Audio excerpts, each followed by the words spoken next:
So one of the very first lessons we teach in a DBT class is this idea of the 3 states of mind. That at any given time we can observe how we're thinking and notice, are we in our logic mind, emotion mind, or wise mind? And by taking this information, it helps us see how we make decisions and if those decisions in the moment are in our best long-term interest or if they're being guided by like our current physiological state. So we start out by talking about emotion mind because that's the state of mind that most people that are looking for DBT are most familiar with. You end up in a DBT type process because you have big emotions and they negatively impact your life. And there are both good and bad to both emotion mind and logic mind. There are definitely positives in emotion mind. It is where our creativity, our passion, our artistic abilities, our emotions and our connections to other people, like all those beautiful things about humanity come from emotion mind, but there are also some things about emotion mind that can get us in trouble. And that's like our anger mind, our anxiety mind, when our emotions become so big that they take over our focus and they control our actions in the moment, even if that's not in alignment with who we want to be. Emotion mind is thought of as being hot and reactive. We use the color red for it, which I think is, interesting because it's, intense. When you think about chakras, red correlates with the root chakra.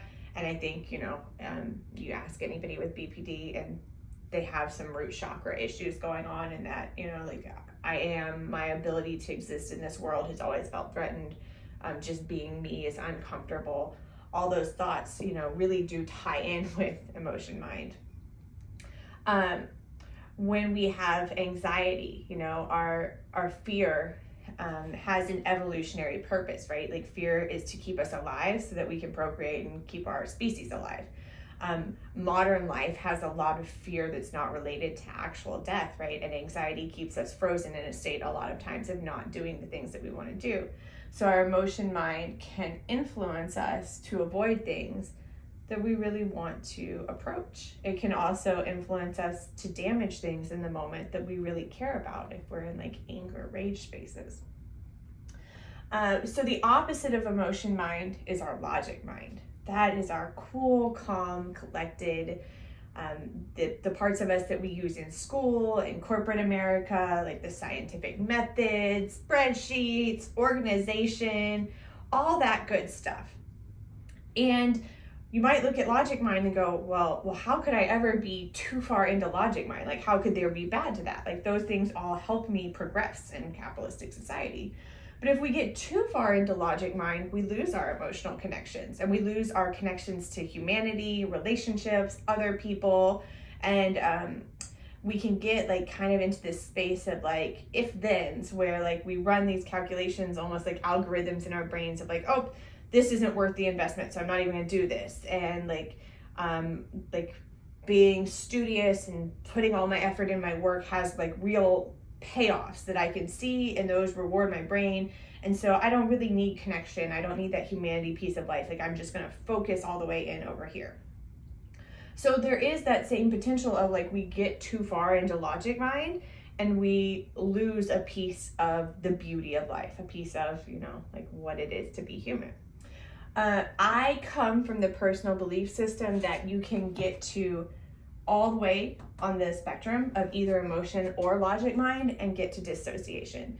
I've seen both people get, so far emotionally amped up that they lose their connection with their body. And I've seen people close so far into that like intellectualization that they, close from their body. So I think, dissociation, kind of one of the most extreme things that we talk about in this realm, can happen not only at emotion mind, but also at logic mind. So the goal is to spend our time in wise mind, the place that is the integration of both logic and emotion, where they're crossing over and we're taking in this data, using our brain like an algorithm, but also taking in this human experience moment and computing things like, what is my biology telling me? What is my urge for connectivity in this moment telling me?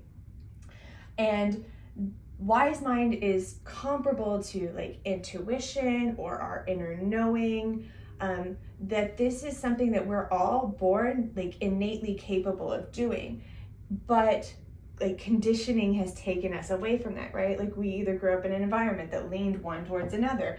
And so we found that in our adult life, we, spend more of our time here or more of our time here. And so it's not like building a brand new thing from scratch when we're like starting to build our relationship with our wise mind. It's connecting to something that we've been separated from over the course of our life. And so wise mind is this powerful part of ourselves. And the more time we spend, the more actively we kind of observe and describe our thoughts, where am I? The more time we can spend in wise mind.